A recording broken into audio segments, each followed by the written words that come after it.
Hello guys, welcome back to another episode here on African Confessions. The following message that you're going to be listening to, it comes from a translation of a message that I received a couple of days ago. Then I had to ask one of our admins to give us a translation. And the translation reads like this. How are you, Brother Nashi? Can you please post my confession on your platforms? Brother Nashi, if possible, please write down this confession. I am afraid that someone might recognize my voice. My brother, my story goes like this. My paternal grandfather, he was a train driver. He also had 3 houses of his own in different towns, but after my grandfather's death, no one was able to live in these houses anymore, so our family was forced to sell all of his properties. Our fathers decided that these houses should be sold because even amongst themselves, they were having a lot of disagreements. The reason why they ended up deciding that his properties, it was far much better for them to be sold. It was because someone had seen our grandfather's spirit, which was now appearing as a ghost.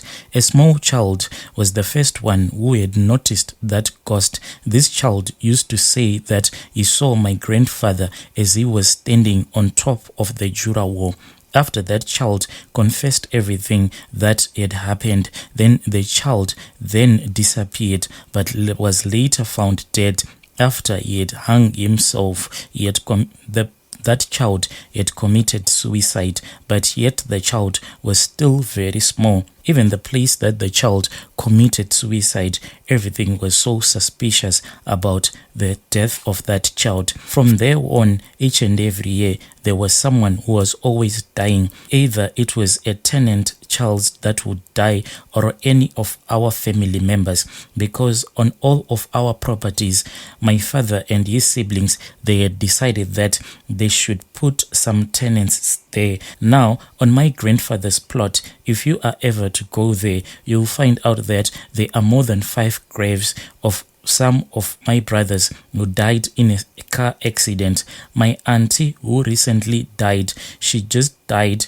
in a car accident as well. My father's sister, when she died, her car just crashed into a tree all by herself. Everyone who had attended that accident, they were just surprised to how she had veered off road, then she had crashed into a tree all by herself. And when they assessed the damage that was on her car, the car had only minor scratches, not even a major damage, because it didn't even release those airbags that are released upon impact. The airbags were all still intact, but my auntie, she just died on the spot, and they said that her face was so unrecognizable because of the crash. It was as if someone had taken my auntie out of the car, then smashed my auntie's face against the tree. Then they had placed her back into the car. When a tow truck was sent to the place where my auntie had an accident, that tow truck, it returned back home empty, because that car, my brother, it was still in drivable condition. And the elderly people in our family who were allowed to have a body viewing of my auntie's dead body, they said that it was as if someone had cut open her face, but this person, it was as if the person had used a pick, you know, those picks that they used to dig the ground. This was what my auntie's face looked like. It was as if someone had used a pick to cut open her face. My auntie, before that accident, she had called my father just the night before she died in that car accident. When she called my father, she was saying that my grandfather, her father, was troubling her, not giving her any peace. When she called my father, my auntie said that grandfather was appearing to her, and my grandfather was so angry at her because he kept on asking her why was she refusing to take full ownership of some of his tokoloshes that he had left behind. This is how people die in our family, Brother Nashi. Recently, I was then called by someone who is a friend of our family, and that man who called me is in his old age. And when he called me, when I went to his house, he then told me that he had a story that he wanted us to talk about. And when I was with him, that is when he told me that him and my grandfather, they were really good friends, and he knew that my grandfather, he had something like 3 tokoloshes that he took after he had a very big problem of getting robbed at home and in town, because my grandfather, he was sort of like an entrepreneur back in the village. He had some of those early grocery stores. Then in town, that's where he had some of his properties. So he kept on getting robbed. So he then decided to visit a witch doctor so that he can get something to protect his businesses. That is when he was given those 3 tokoloshes so as to protect his wealth. Then my grandfather's friend told me that these tokoloshes, they were all buried underneath the foundations of those 3 houses, 1 tokoloshi at each house, and they were left behind by my grandfather.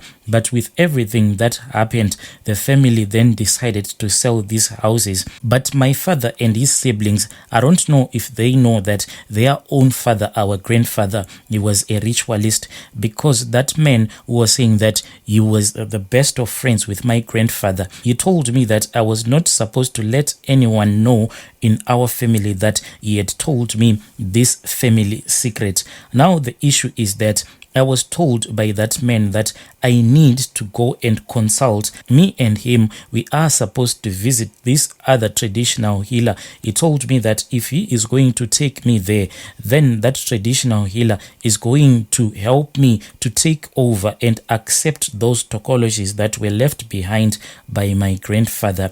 It has been 7 months since I was told this. I first ignored it until I started to hear voices that were talking to me. A very small voice started speaking to me, and when this voice was speaking to me, it was as if that person that was talking to me was speaking whilst the person was inside a cave, because there was a lot of echo to the voice. So the first day that I had that small voice that spoke to me, it just said, on this day, yes, on this day, we are going to kill so and so person, name hidden. What can we do, since we are just like cattle that are without a shepherd? We will do whatever that we want. In this family, we will kill whomever we see fit to kill, because we are like cattle that are without a shepherd. So we roam around as we please. Then that voice started to laugh as if that person was walking further and further away from me. Then this other day, my brother, we received a message on our family group on WhatsApp. There was this other cousin of ours who told us that their child started foaming from his mouth. The kid is in hospital right now. So my grandfather's family, he said to me, we have to go to that certain witch doctor as soon as possible, who can then transfer these goblins to me. Currently, my brother, I am only 32 years old, and the way that I am surviving, I am just a hustler. I deal in this forex trading, and I am earning a lot of money. Sometimes what happened to me is that when I knock off, sometimes I can actually find out that in my car there will be something like $200 in my car. From where that money will come from, I don't even know. On another occasions, when I'll be walking, I'll see that money will just drop as if it would have been dropped from the heavens. I do pick up this money. As I have told you that I am a hustler, some days I can get a lot of money. With all the money that I am earning, I don't know where that money goes to, because I can't even budget that money. It's like the moment that I get some money, then something will come and blow that money away from me. As I was speaking with my grandfather's friend, he then told me that this is the work of those tokoloshes. Tokoloshes, this is what they do. They are trying to show me that the reason why I was able to succeed in life as a hustler, it is because of them. And they do give me money, then they will blow away that money so that I cannot do anything meaningful with that money, because they want me to become their shepherd. And if I refuse, they said that there will be bloodshed. Please help me. I am also asking you to take my case to your platform and ask if I should accept this inheritance. The reason why I am so afraid, it is because of the way that my auntie died. My auntie was the one who was supposed to accept that inheritance. And by the time that she would die, she was supposed to pass that inheritance to me. Dear listeners, right there was a message that I received a couple of days. Then I had to ask one of our admins to give us a translation. Strange things do happen in this world.